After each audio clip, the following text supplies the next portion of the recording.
Hello hello hello everyone. तो कैसे हो आप सब लोग। तो आज जो हम लोग इस टॉपिक में देखने वाले हैं वो है एग्रीकल्चर इनकम। लेकिन सबसे पहले हम ये जान लेते हैं कि हमने पिछली क्लास में क्या पढ़ा था और हमको कितना अभी तक याद है। तो पिछली क्लास में हमने देखा था कि कॉन्स्टिट्यूशन ऑफ इंडिया ने पावर दे रखी है टैक्स बनाने की सेंट्रल गवर्नमेंट को। तो ये पावर दे रखी है आर्टिकल 246 के 7 शेड्यूल में, यूनियन लिस्ट के एंट्री नंबर 82 में। और फिर स्टेट लिस्ट की एंट्री नंबर 46 में स्टेट गवर्नमेंट को पावर दे रखी है एग्रीकल्चर इनकम पे टैक्स लगाने की। उसके बाद हमने देखा था कि टैक्स कितने टाइप के होते हैं। तो टैक्स दो टाइप के होते हैं, डायरेक्ट टैक्स और इनडायरेक्ट टैक्स। डायरेक्ट टैक्स आपका इनकम पे लगता है, इनडायरेक्ट टैक्स आपका consumption of goods and services पे लगता है। अब हम ये देखते हैं इनकम टैक्स लॉ के कंपोनेंट्स क्या हैं। तो इनकम टैक्स लॉ के कंपोनेंट था सबसे important income tax act 1961।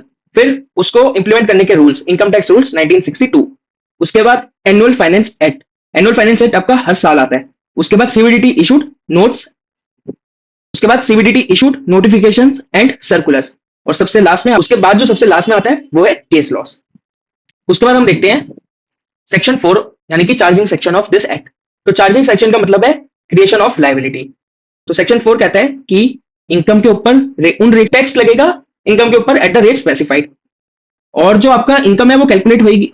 Income जो है वो ली जाएगी प्रीवियस ईयर की और असेस की जाएगी असेसमेंट ईयर के ऊपर। टैक्स लगेगा every person who are assessee. तो उसके बाद तो हमें ये जानना जरूरी है सबसे इंपॉर्टेंट कि आपका प्रीवियस ईयर और असेसमेंट ईयर क्या होता है। तो इसके लिए हम एक एग्जांपल लेते हैं।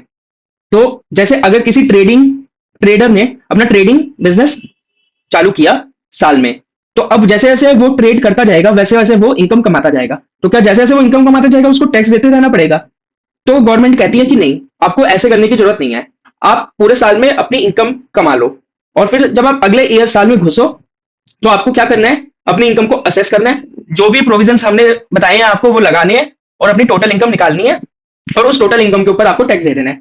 तो इसका मतलब ये हुआ कि इनकम जिस साल में आप कमाओगे उसके अगले साल में उसके ऊपर टैक्स दोगे और रिटर्न भरोगे। तो जो आपकी प्रीवियस ईयर होती है उसी ईयर को कहा जाता है जिस साल में आपने अपनी जो इनकम है वो कमाई है। और जो आपकी असेसमेंट ईयर होती है उस ईयर को आपका कहा जाता है उस साल में आप अपनी इनकम को जो कि प्रीवियस ईयर में कमाई है उसे असेस कर रहे हो। उसके बाद हम लोग देखते हैं बाकी कुछ डेफिनेशन जो कि इंपॉर्टेंट है। तो हम लोगों ने देखा कि कुछ जनरल रूल्स है जो कि ये कहता है कि जो आपने इनकम प्रीवियस ईयर में कमाई है उस पर आपको टैक्स असेसमेंट ईयर में देना है। बट इस रूल का जो एक्सेप्शन है वो आपके 5 सेक्शन है, सेक्शन 172 से लेके सेक्शन 176 तक। इन एक्सेप्शन में ये कहा गया है कि जिस साल में इनकम कमाई है उसी साल में देनी है, यानी कि जो इनकम प्रीवियस ईयर में कमाई है वो प्रीवियस ईयर में देनी है। तो वो सेक्शन क्या है और वो फटाफट से हम देख लेते हैं। तो सबसे पहला है आपका shipping business of non resident, फिर पर्सन लिविंग इंडिया, ओपीबीओआई जो कि कोई बना है किसी पर्टिकुलर इवेंट या पर्पस के लिए, और या फिर अगर कोई आपका पर्सन ऐसा है जो कि ट्रांसफर कर सकता है प्रॉपर्टी टू अवॉइड टैक्स, यानी कि वो अपने आप को बाद में इंसॉल्वेंट घोषित कर सकता है, या फिर डिसकंटिन्यूड बिजनेस अगर कोई बिजनेस है जो उसी साल बंद हो गया तो उस साल में। अब इसमें एक गौर करने वाली बात यह है कि शिपिंग बिजनेस में आपको मैंडेटरी टैक्स उसी साल में देना है जिस साल में आपका प्रीवियस ईयर है।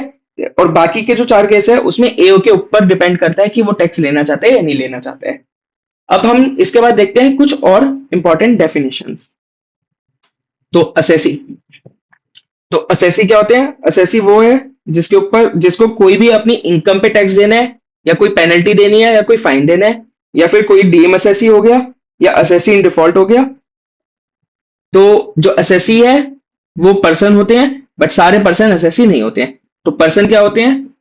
पर्सन आपके होते हैं individual, HUF, company, firm, OPBI, local authority, artificial judicial person. उसके बाद हम लोग देख लेते हैं इन सब के ऊपर की टैक्स रेट्स, क्या क्या टैक्स रेट्स इनके ऊपर एप्लीकेबल है। तो individual, HUF, AOP, BOI, artificial judicial person के लिए हम देख लेते हैं। तो इनके ऊपर आपको 2 रिजिम लगते हैं, या तो ऑप्शनल रिजिम या फिर default regime under section 115 BAC. तो ऑप्शनल रिजिम में अगर कोई भी इंडिविजुअल, एचयूएफ, एओपी, बीओआई है तो उसके ऊपर जो स्लैब रेट लगेगी वो ये लगेगी 2.5 लाख तक कोई भी इनकम नहीं, 2.5 लाख के ऊपर से लेके 5 लाख तक 5%, 5 लाख से ऊपर 10 लाख तक आपकी 20%, और 10 लाख से ऊपर है अगर तो आपकी 30%। इनमें दो एक्सेप्शन दे रखे हैं रेजिडेंट इंडिविजुअल्स को, जिनकी एज 60 या 80 ईयर्स है, तो उनकी जो स्लैब रेट है वो हल्की सी मॉडिफाई हो जाएगी। तो अगर किसी की एज 60 है और वो रेजिडेंट इंडिविजुअल है लेकिन एज 80 ईयर से कम है, तो उनके ऊपर जो स्लैब रेट लगेगी वो लगेगी 3 लाख तक, कोई भी टैक्स नहीं। 3 लाख से ऊपर 5 लाख तक 5%, 5 लाख से ऊपर 10 लाख तक 20%, और 10 लाख से ऊपर 30%। और अगर कोई रेजिडेंट इंडिविजुअल है जिसकी एज है 80 ईयर्स, तो उनको 5 लाख तक कोई भी टैक्स नहीं देने, 5 लाख से ऊपर 10 लाख तक 20% टैक्स देना है, और 10 लाख से ऊपर 30% तक टैक्स देना है। यानी कि आपका जो रेजिडेंट इंडिविजुअल 80 ईयर्स का है उसके ऊपर, उनके ऊपर से 5% वाली जो स्लैब है वो हटा दी गई है। एक क्लैरिफिकेशन है, वो ये कहती है कि अगर कोई 1 अप्रैल को बना है तो वो भी प्रीवियस ईयर में इन मॉडिफाइड स्लैब रेट्स का जो वो है बेनिफिट वो ले सकता है। उसके बाद हम लोग देख लेते हैं इनके ऊपर सरचार्ज कैसे लगता है। तो अब हम देख लेते हैं, अगर individual HF AOP BY opt out करते हैं डिफॉल्ट टैक्स रेजिम से, तो उनके ऊपर सरचार्ज कैसे लगेगा। तो अप टू 50 लाख तक की इनकम के ऊपर तो कोई सरचार्ज नहीं लगेगा। अगर इनकम 50 लाख से ऊपर है और 1 करोड़ तक है तो 10% सरचार्ज लगेगा। 1 करोड़ से भी ऊपर है, अप टू 2 करोड़ है, तो 15% सरचार्ज लगेगा। अब अगर 2 करोड़ से भी ऊपर है और अप टू 5 करोड़ है, तो हमारे को ये देखना है कि जो आप हमारी स्पेशल इनकम है, जैसा कि हमने पहले बाइफरकेट किया था, स्पेशल इनकम के अंदर आपका आता है dividend income, capital gain chargeable under section 111A, 112, 112A, तो उनके ऊपर तो सिर्फ 15% तक लगेगा, और जो बाकी बाकी अदर इनकम है उसके ऊपर 25% लगेगा। अगर इनकम 5 करोड़ से भी ऊपर है तो 37% तक लगेगा ऑन अदर इनकम, और जो बाकी स्पेशल इनकम है यानी कि आपकी डिविडेंड की income, capital gain under 111A, 112, 112A, उसके ऊपर सिर्फ 15% तक ही लगेगा। उसके बाद हमने देखा था कि अगर इंडिविजुअल है, रेजिडेंट इंडिविजुअल है, तो उन्हें रिबेट भी मिलेगा। रिबेट जो है मिलेगा अगर टोटल इनकम 5 लाख तक है, और रिबेट मिलेगा 12,500 रुपीज ऑफ टैक्स, या फिर जो टैक्स कंप्यूट हुआ है विच एवर इज लोअर। फिर से 5 लाख रुपीज तक की अगर टोटल इनकम है तो रिबेट मिलेगा 12,500 या tax which ever is lower. Surcharge के केस में भी मार्जिनल रिलीफ मिल जाएगा। उसके बाद अगर कोई इंडिविजुअल है, एच एफ एओपी बीवाई है, जो कि 115 बीएसी ऑप्ट करते हैं, तो उनको कंसेशनल रेट मिलेगा। कंसेशनल रेट में इनको जो मिलेगा वो अप टू 3 लाख तक नील, 3 लाख से 7 लाख तक है तो 5%, 7 लाख से 10 लाख है तो 10%, 10 लाख से 12 लाख तक है तो 15%, 12 लाख से 15 लाख तक है तो 20%, और 15 लाख से भी ऊपर है तो 30%। कुछ कंडीशंस है वो इनके ऊपर लगेंगी अगर ये लेते हैं, जिसमें कुछ डिडक्शंस है, एग्जेम्पशंस है जो अलाउ नहीं होंगी, ये सब हम आगे देख लेंगे। कुछ लॉसेस है जो अलाउ नहीं होंगे, एडिशनल डेप्रिसिएशन अलाउ नहीं होगा, और कोई अदर बर्क्विजिट या अलाउंसेस है वो नहीं मिलेंगे।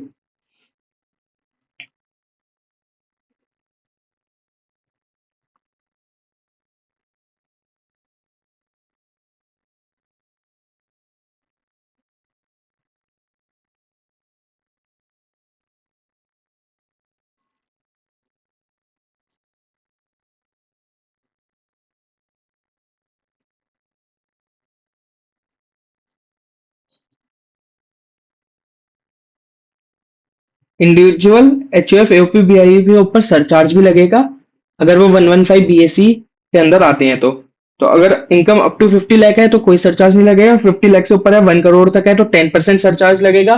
1 करोड़ से भी ऊपर है, अप टू 2 करोड़ है तो 15% सरचार्ज लगेगा।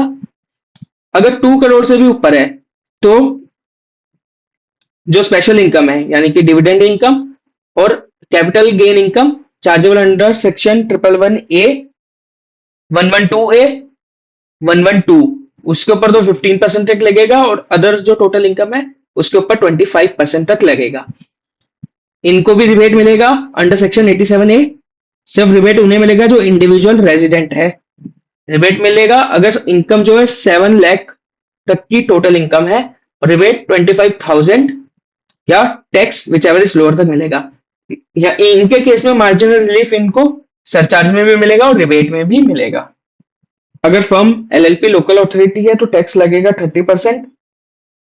सरचार्ज लगेगा अगर इनकम एक्सीड हो जाती है 1 करोड़, और सरचार्ज 12% पे लगेगा। मार्जिनल रिलीफ इनको भी मिलेगा। कोऑपरेटिव सोसाइटी में अगर टोटल इनकम 10,000 तक है तो 10% ऑफ टोटल इनकम, 10,000 से ज्यादा अप टू 20,000 है तो 20%, और अगर 20,000 से भी ज्यादा है तो 30%।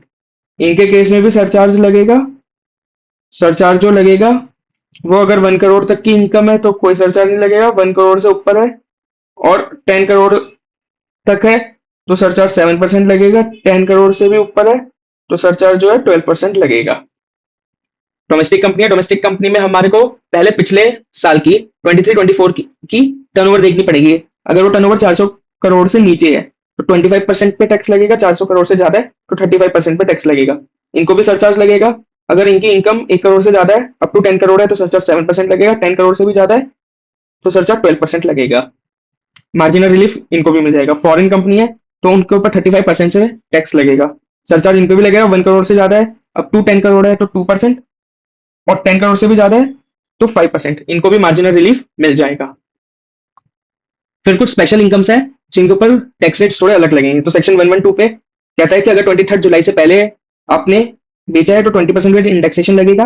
23 जुलाई के बाद बेचा है तो लोअर और 20% रेट इंडेक्सेशन, और 12.5% विदाउट इंडेक्सेशन, और या फिर 12.5% विदाउट इंडेक्सेशन। उसके बाद अगर कोई लॉन्ग टर्म कैपिटल गेन हुआ है अनलिस्टेड सिक्योरिटी बेचने से तो 10% विदाउट इंडेक्सेशन 23 जुलाई से पहले बेचा है, और उसके बाद बेचा है तो 12.5% विदाउट इंडेक्सेशन। 2A में equity share, unit of equity oriented fund, unit of business trust, तो 10% of LTCG over and above of 1.25 lakh gain.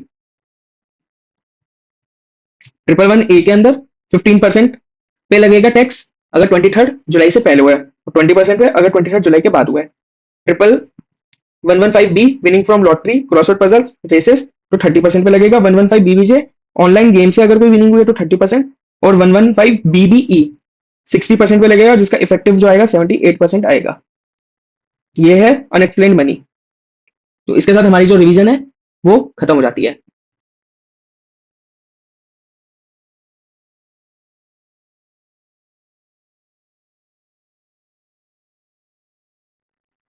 तो हमने पिछली क्लास में जो कुछ भी पढ़ा था वो सारा का सारा रिवाइज कर लिया है।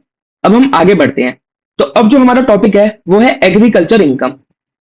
तो सबसे पहले ये सवाल उठता है कि एग्रीकल्चर इनकम को इनकम टैक्स लॉ के अंदर लाया ही क्यों गया। तो इसका हम एक एग्जांपल देखते हैं। दो फार्मर है, एक है रमेश और एक है मिस्टर ओबेरॉय। तो जो रमेश है वो खेतों में काम करता है, जी तोड़ मेहनत करता है, और फिर क्रॉप उगाता है और उन क्रॉप्स को मार्केट में ले जाके बेच देता है, और उससे उसकी जो इनकम होती है वो एग्रीकल्चर इनकम होती है, जिससे कि उसका घर चलता है। और दूसरा है मिस्टर ओबेरॉय। मिस्टर ओबेरॉय भी एक फार्मर है, और वो खेतों में एक घर में, बड़े से घर में रहता है, और खेतों में काम करवाता है कुछ वर्कर से, और उसके बिजनेस भी चलते हैं। तो जो गवर्नमेंट है वो ये कहती है कि हमारे को रमेश की इनकम को तो एग्जेम्प्ट करना है, लेकिन जो मिस्टर ओबेरॉय की इनकम है उसको टैक्स करना है। तो हम ये कैसे करें। तो इस वजह से कॉन्सेप्ट आया एग्रीकल्चर इनकम का। तो सबसे पहले ये चीज देखी, सबसे पहले ये चीज हुई कि हमें डिफाइन करनी है कि एग्रीकल्चर इनकम में क्या क्या पार्ट बनेगी और कौन सी इनकम फिर एग्रीकल्चर इनकम नहीं रहेगी। बिकॉज जो खेतों में काम रमेश भी कर रहा है और खेतों में काम मिस्टर ओबेरॉय भी कर रहा है, और दोनों इनकम खेतों से ही कमा रहे हैं। लेकिन अब कौन सी इनकम को एग्रीकल्चर इनकम कहा जाएगा और कौन सी इनकम को एग्रीकल्चर इनकम नहीं कहा जाएगा, ये सबसे ज्यादा इंपॉर्टेंट काम है देखना। तो इस वजह से एग्रीकल्चर इनकम को डिफाइन कर दिया गया इनकम टैक्स एक्ट के अंदर। तो एग्रीकल्चर इनकम को डिफाइन किया गया है सेक्शन 2 क्लॉज 1A के अंदर। तो हम ये देखते हैं कि कौन सी इनकम को गैम्बिट में लाया गया है एग्रीकल्चर इनकम के। तो सबसे पहले जो आई है वो ये है कि अगर कोई भी रेंट या रेवेन्यू रिसीव हुआ है एग्रीकल्चरल लैंड से, तो वो रेंट और रेवेन्यू जो है वो एग्रीकल्चर इनकम का पार्ट बनेगा। फिर से, अगर कोई भी रेंट मिला है या रेवेन्यू मिला है एग्रीकल्चरल लैंड से, तो वो एग्रीकल्चर इनकम का पार्ट बनेगा। उसके बाद दूसरा जो आया वो ये आया कि अगर कोई भी उस लैंड के ऊपर एग्रीकल्चर करता है, उससे अगर उसको इनकम मिलती है तो वो भी एग्रीकल्चर इनकम में जाएगी। या फिर एग्रीकल्चर करा यानी कि क्रॉप उगाई, उस क्रॉप पे अगर कोई कुछ बेसिक ऑपरेशंस या वो ऐसे कुछ ऑपरेशंस करता है जो कि इंपॉर्टेंट है उस क्रॉप के लिए, जिससे उस क्रॉप की कैरेक्टरिस्टिक्स चेंज नहीं हो रही है, यानी कि वो क्रॉप जो है वो कोई दूसरा प्रोडक्ट नहीं बन रहा है, क्रॉप क्रॉप ही है, लेकिन वो प्रोसेस जरूरी है। तो वो जो प्रोसेस कर रहे हैं उससे जो इनकम आएगी वो भी एग्रीकल्चर इनकम कहलाएगी। और तीसरा, अगर वो क्रॉप मार्केट में फिर बेच दी तो उससे अगर पैसे मिलेंगे तो वो भी एग्रीकल्चर इनकम का पार्ट बनेंगे। तो हम फिर से देखते हैं, अगर उस एग्रीकल्चरल लैंड के ऊपर अगर कोई भी एग्रीकल्चर किया गया है उससे इनकम, वो भी एग्रीकल्चर इनकम। अगर कोई प्रोसेस करें हैं जो कि इंपॉर्टेंट है एग्रीकल्चरल क्रॉप के लिए, तो वो वाले प्रोसेस से इनकम जो आई है वो भी इनकम मानी जाएगी एग्रीकल्चर की। और अगर उस क्रॉप को सेल कर दिया तो वो भी जो है एग्रीकल्चरल इनकम मानी जाएगी। और तीसरा, अगर एग्रीकल्चरल लैंड के ऊपर, जो लैंड है उसके ऊपर अगर कोई भी फार्म बिल्डिंग बनाई गई है, लैंड के ऊपर अगर फार्म बिल्डिंग बनाई गई है तो उस फार्म बिल्डिंग से जो रेंट और रेवेन्यू रिसीव्ड होगा वो भी एग्रीकल्चरल इनकम का पार्ट माना जाएगा। तो डेफिनेशन में आपको ये सिंपल तीन चीजें याद रखनी है। अगर आपको एग्रीकल्चरल लैंड से अगर कोई रेंट और रेवेन्यू मिला है तो वो भी इनकम है। अगर उस एग्रीकल्चरल लैंड के ऊपर आपने कोई भी एग्रीकल्चर किया है, कोई जो क्रॉप है जो उगाई हुई है उस क्रॉप को ऊपर कोई प्रोसेस किए हैं तो वो प्रोसेस भी। और अगर वो क्रॉप मार्केट में बेच दिया है तो उससे जो इनकम आई है वो इनकम भी एग्रीकल्चर इनकम का पार्ट है। और तीसरा, अगर उस लैंड के ऊपर कोई फार्म बिल्डिंग है और वो बिल्डिंग आप लोग यूज कर रहे हैं तो उससे भी अगर कोई रेंट या रेवेन्यू रिसीव हो रहा है तो वो भी एग्रीकल्चर इनकम का पार्ट माना जाएगा। अब हम लोग एक एक पॉइंट के जो डेफिनेशन के तीन पॉइंट्स है, यानी कि जो ये तीन कैटेगरी ऑफ इनकम है, उन इनकम के ऊपर हम चर्चा कर लेते हैं। तो सबसे पहले हम ये देख लेते हैं कि जो एग्रीकल्चर इनकम है वो डेफिनेशन जो दे रखी है 2(1)(a) में दे रखी है। ठीक है, जो इनकम अराइज हो सकती है वो थ्री वेज में हो सकती है: rent revenue derive from rent situated in India और एग्रीकल्चर पर्पस के लिए यूज हुए। अगर जो इनकम है वो एग्रीकल्चर करने से आई है ऑन सच लैंड, या फिर कोई प्रोसेस ऑर्डिनरी एम्प्लॉयड किया गया है, जैसा कि ऑर्डिनरी एम्प्लॉयड यानी कि वो जरूरी है उस क्रॉप को ऊपर कैरेक्टरिस्टिक चेंज नहीं हो रही है। और तीसरा, अगर वो क्रॉप जो है सेल करी है उससे जो पैसा आया है। और थर्ड पॉइंट, अगर उस लैंड के ऊपर कोई बिल्डिंग है और उससे अगर कोई इनकम ड्राइव हुई है तो। अब हम बात करते हैं सबसे पहले लैंड के ऊपर। तो जो आपका लैंड है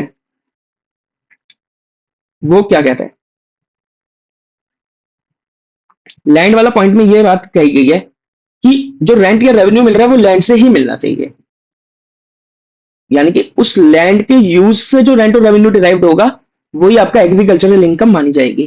किसी और रीजन से अगर रेवेन्यू मिला तो वो एग्रीकल्चरल इनकम नहीं मानी जाएगी। फिर दूसरी बात यह है कि वो जो लैंड है वो इंडिया के अंदर ही होना चाहिए। अगर कोई आप लोग मान लो जो मिस्टर ओबेरॉय है उसकी अगर लैंड नेपाल में भी है और नेपाल में भी वो एग्रीकल्चरल एक्टिविटी कर रहा है और वहां पे जो इनकम उसको मिल रही है वो सीधा के सीधा टैक्सेबल हो जाएगी। यानी कि लैंड इंडिया के अंदर ही होना चाहिए। अगर किसी फॉरेन कंट्री में लैंड है तो उस लैंड में जो भी आपकी क्रॉप उगी और वो बेची उससे जो भी कमाई हुई वो एग्रीकल्चर इनकम नहीं मानी जाएगी, यानी कि वो एग्जेम्प्ट नहीं होगी, वो सीधा टैक्सेबल हो जाएगी। और लैंड आपका जो है वो एग्रीकल्चरल पर्पस के लिए ही यूज होना चाहिए। यानी कि अगर आपने लैंड को किसी और काम के लिए यूज कर रखा है और उससे कोई रेंट या रेवेन्यू मिल रहा है तो वो एग्रीकल्चरल इनकम नहीं मानी जाएगी। जैसे सपोज अगर शादी के लिए दे दिया कि किसी की शादी में टेंट लगा लो इसके ऊपर और रेंट और हमारे को किराया दे देना, तो वो अगर किराया मिल रहा है तो वो किराया आपका इनकम एग्रीकल्चर के नहीं होगी और वो टैक्सेबल हो जाएगा। रेंट आपका मनी या काइंड किसी में भी रिसीव हो सकता है। तो जैसे कि मनी में अगर आपका मिल रहा है तब तो आपका सीधा रेंट निकल गया, और काइंड में भी हो सकता है, यानी कि अगर आपने लैंड दिया किसी फार्मर को कि इससे आप इस पे आप अपनी क्रॉप उगाओ और हमारे को क्रॉप का आधा हिस्सा दे देना, पैसे मत देना, क्रॉप का आधा हिस्सा हमें दे देना, तो वो जो क्रॉप का आधा हिस्सा है वो भी रेंट माना जाएगा, रिसीव्ड इन काइंड। उसके बाद हमने जो दूसरा पॉइंट देखा था वो ये देखा था कि income derive from such land bye agriculture. तो एग्रीकल्चर क्या होता है? तो एग्रीकल्चर इस एक्ट के अंदर डिफाइन नहीं किया गया है। तो एग्रीकल्चर की हमारे को जनरल डेफिनेशन लेनी पड़ेगी, बिकॉज मैंने आपको पिछली क्लास में ये बताया था कि कुछ चीजें ऐसी है जो डिफाइन नहीं हुई है, तो वो जनरल सेंस में जो है वो मानी जाएगी। तो एग्रीकल्चर का मतलब होता है tilling of land and sowing of seeds, एक नॉर्मल मतलब, यानी कि आपने जो लैंड है सबसे पहले उस पे ऐसा उसको उसको अंदर खांचा बना दिया जिससे कि आप जो उसमें बीज है वो डाल सको, और फिर आपने बीज डाल दिए। उसके बाद आता है कि आप कुछ बेसिक ऑपरेशंस और सब्सिक्वेंट ऑपरेशंस कर रहे हो। बेसिक ऑपरेशंस और सब्सिक्वेंट ऑपरेशंस यानी कि जो क्रॉप है उसको सेव करने के लिए और वो उगे, ये चीज आप इंश्योर करने के लिए कुछ उस पे अपने ऑपरेशंस करते हो। जैसे नॉर्मली आप उस पे पेस्टिसाइड छिड़क रहे हो, ताकि उस पे कीड़े ना लगे, या पानी डलवा रहे हो अगर आपके खेतों में पानी नहीं है तो पानी डलवा रहे हो। और साथ में सब्सिक्वेंट ऑपरेशंस जो कि कंजक्शन विद बेसिक ऑपरेशंस है, यानी कि उससे भी कैरेक्टरिस्टिक चेंज नहीं होना चाहिए। जैसे अब अगर आपका जो क्रॉप है वो ग्रो कर चुकी है लेकिन अभी उसकी कटाई में टाइम है, तो क्या होता है ना कि जैसे अगर क्रॉप उग जाती है तो जमीन है वो उपजाऊ है, तो आसपास और भी छोटे मोटे घास वास जो है वो उग जाती है, वो घासें कटवानी पड़ती है। वो जो बुशेस है या वो जो वीड्स है वो कटवाने पड़ते हैं। या फिर क्या होता है कि आपको उसके पौधों के आसपास गड्ढे करने पड़ते हैं जिससे कि आप और उसमें जो पेस्टिसाइड या कोई दवाइयां हैं वो डाल पाओ। तो वो सब जो है सब्सिक्वेंट ऑपरेशंस में आते हैं। तो वो अगर ऑपरेशंस भी कैरी कर रहे हो तो फिर उन ऑपरेशंस को भी ऑर्डिनरी ऑपरेशंस ही माना जाएगा, यानी कि उससे कैरेक्टरिस्टिक चेंज नहीं हो रही है, वो जरूरी है क्रॉप को सेफ रखने के लिए। और तीसरा है, इसके बाद इसमें एक आपको क्लैरिफिकेशन दिया गया है कि अगर कोई नर्सरी प्लांट जो है, कोई नर्सरी का बिजनेस कर रहा है, तो नर्सरी का बिजनेस कर रहा है यानी कि कोई सैपलिंग्स बेच रहा है या कोई छोटे मोटे पौधे बेच रहा है, तो वो भी आपका डीम्ड एग्रीकल्चरल इनकम माना जाएगा, चाहे वो फिर लैंड पे हो या ना हो।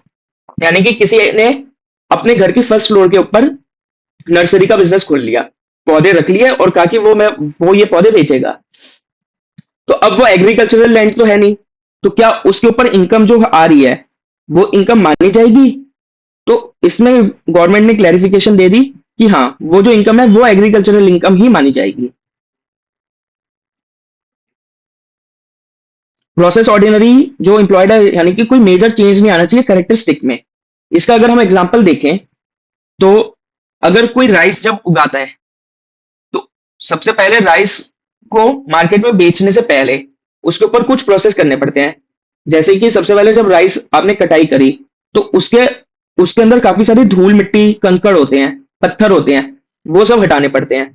फिर जो राइस के जो ग्रेन्स के दाने होते हैं वो सीधा व्हाइट वाले वो दाने नहीं होते हैं, वो कवर्ड होते हैं किसी चीज से, उन कवर को भी हटाना पड़ता है। तो वो सारे जो प्रोसेस है वो ऑर्डिनरी प्रोसेस है प्रोडक्ट को फिट करने के लिए, मार्केट में सेल करने के लिए। तो इस वजह से अगर वो जो प्रोसेस है वो अगर करें हैं तो उससे कैरेक्टरिस्टिक चेंज नहीं हुआ, राइस राइस ही रहा है।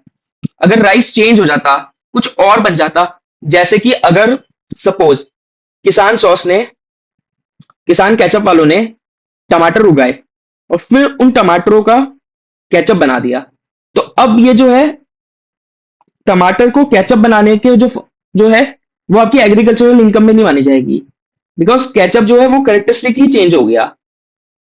Ketchup is not a tomato, right? तो इस वजह से हमारे को ये देखना है कि जो क्रॉप है उसकी कैरेक्टरिस्टिक जो है चेंज नहीं होनी चाहिए। अगर चेंज हो रही है तो फिर हमारे को उसके ऊपर उसमें से बिजनेस इनकम अलग करनी पड़ेगी और एग्रीकल्चरल जो इनकम है वो अलग करनी पड़ेगी। ये एक इंपॉर्टेंट पॉइंट है, ये एक्सप्लेनेशन दे रखी है। फिर process ordinary employed to render the produce fit to be taken to market. तो जो कुछ प्रोसेस करने पड़ सकते हैं, ऑर्डिनरी प्रोसेस करने पड़ सकते हैं, करेक्टरिस्टिक चेंज नहीं होना चाहिए। तो मेन चीज ये है to make agriculture produce saleable necessary to perform some kind of process is required. यहाँ पे एग्जांपल दे रखा है, अब ये पढ़ लेना। और अगर जो सेल करी है वो भी आपकी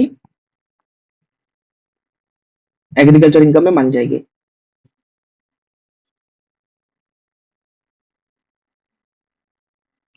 अब बारी आती है अपोर्शनमेंट रूल्स की। जो रूल 7 और रूल 8 के अंदर अपोर्शनमेंट रूल्स दे रखे हैं कि अगर आपने जो क्रॉप उगाई उसमें सब्सिक्वेंट प्रोसेस भी करके और उसका कोई दूसरा प्लॉट बना के बेचा, तो जो आपकी इनकम है वो पीजीबीपी इनकम और आपकी एग्रीकल्चर इनकम के अंदर आपको बाइफरकेट करनी पड़ेगी। तो ये रूल्स आपके पेपर में आ सकते हैं, मतलब क्वेश्चन इससे बन सकता है। तो ये रूल ये कहता है कि अगर आपने जो नया गुड बनाया वो बेचा है मार्केट में, तो उस गुड को आपने जितने दाम पे बेचा उसमें से आप फेयर मार्केट वैल्यू माइनस कर लो जो उस गुड्स को बनाने के लिए आपने क्रॉप या एग्रीकल्चर प्रोड्यूस यूज किया है उसका फेयर मार्केट वैल्यू। और अगर आपका कोई भी दूसरा एक्सपेंस लगा है यानी कि कन्वर्जन कॉस्ट यानी कोई अदर एक्सपेंसेस उस गुड को बनाने के लिए, तो वो भी माइनस कर लो, तो आपकी पीजीबीपी की इनकम निकल जाएगी। तो आप फिर से एक बार देखिए, आपने जितने का प्रोड्यूस मार्केट में बेचा उस प्रोड्यूस को बनाने के लिए जो भी आपने एग्रीकल्चरल क्रॉप यूज करी है उस एग्रीकल्चरल क्रॉप की फेयर मार्केट वैल्यू क्या है, वो वाली फेयर मार्केट वैल्यू उससे माइनस हो जाएगी। और साथ में कोई भी कन्वर्जन कॉस्ट या कोई जो खर्चे लगे हैं यानी कि कोई एक्स्ट्रा खर्चे लगे हैं प्रोड्यूस बनाने के लिए वो माइनस हो जाएंगे, तो आपकी पीजीबीपी की इनकम निकल जाएगी। और आपकी एग्रीकल्चरल इनकम क्या रहेगी? एग्रीकल्चरल इनकम वो रहेगी कि जो फेयर मार्केट वैल्यू आपने यूज करी है उस क्रॉप की माइनस कॉस्ट ऑफ कल्टीवेशन। ठीक है, इसको अगर हम, तो आपको समझना अच्छा जाएगा।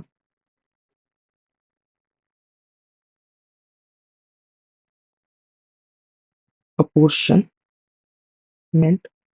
Of income between cultural and PGBP.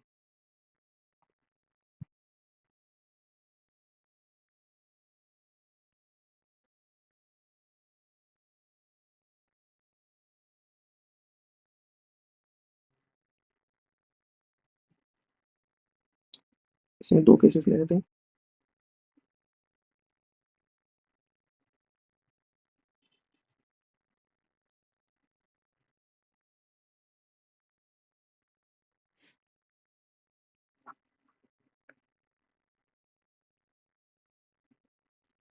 पहला केस है अगर सिर्फ सेल ऑफ क्रॉप करिए, तो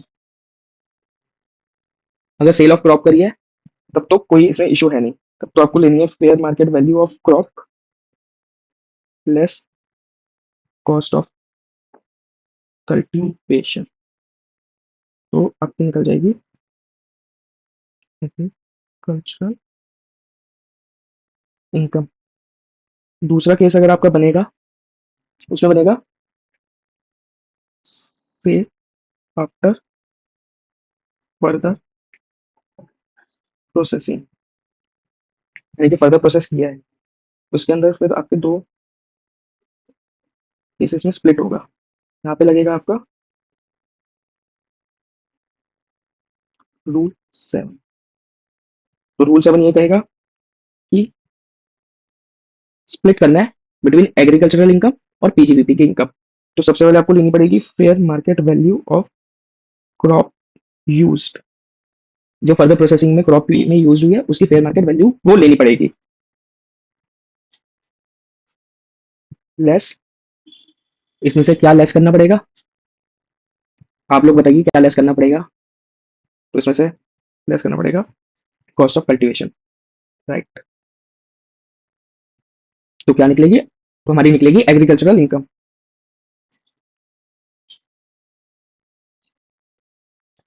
और दूसरे में क्या होगा? दूसरे में होगा हमारा जो भी सेल प्रोसीड आया है, इसको हम वापस ये लिख लेते हैं fair market value of produce less fair market value of crop used less processing cost।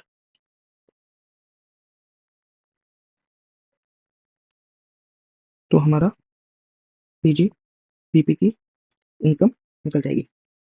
तो ये इसलिए जरूरी है बिकॉज अगर आप प्रोसेस को मतलब रिड्यूस को फर्दर प्रोसेस कर रहे हो तो गवर्नमेंट को आपसे टैक्स लेना है जो आपने सेल करी है एज अ पीजीपीपी, और जो एग्रीकल्चरल इनकम है फिर वो एग्जेम्प्टेड रहेगी पार्शियल वे में। और अगर सिर्फ आपने क्रॉप ही सीधा डायरेक्ट सेल कर दी तब तो वो सीधा ही एग्रीकल्चरल इनकम है, तो उसको एग्जेम्प्ट कर देंगे।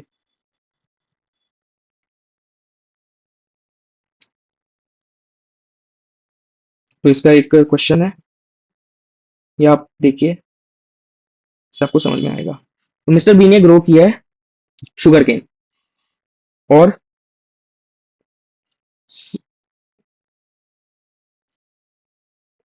उन शुगर केन को यूज करता है वो शुगर बनाने में।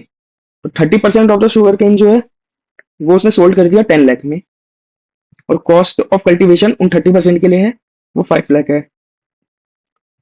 और जो बाकी फिर बचा 70%, उसका जो कॉस्ट ऑफ कल्टीवेशन है वो 14 लाख है, और मार्केट वैल्यू जो है वो 22 लाख है। और साथ में 1.5 लाख रुपए का उसने मैन्युफैक्चरिंग प्रोसेस का खर्चा अलग किया है। और पूरी जो शुगर यानी कि शुगर जो बनाई है वो बेच दिया 25 लाख रुपए में। तो बी की एग्रीकल्चरल इनकम और बिजनेस इनकम निकालनी है। तो जो सेल ऑफ शुगर है वो तो बिजनेस इनकम है, और जो शुगर बनाने में शुगर केन यूज हुआ है वो, और साथ में जो शुगर केन अलग से बेचा है वो सारी की सारी एग्रीकल्चरल इनकम है। तो बेचा कितने का था? 25 लाख का। 25 लाख का वो बेचने के लिए 70% जो शुगर केन यूज करी उसकी फेयर मार्केट वैल्यू कितनी थी? 22 लाख। और मैन्युफैक्चरिंग एक्सपेंस कितना था? 1.5 लाख।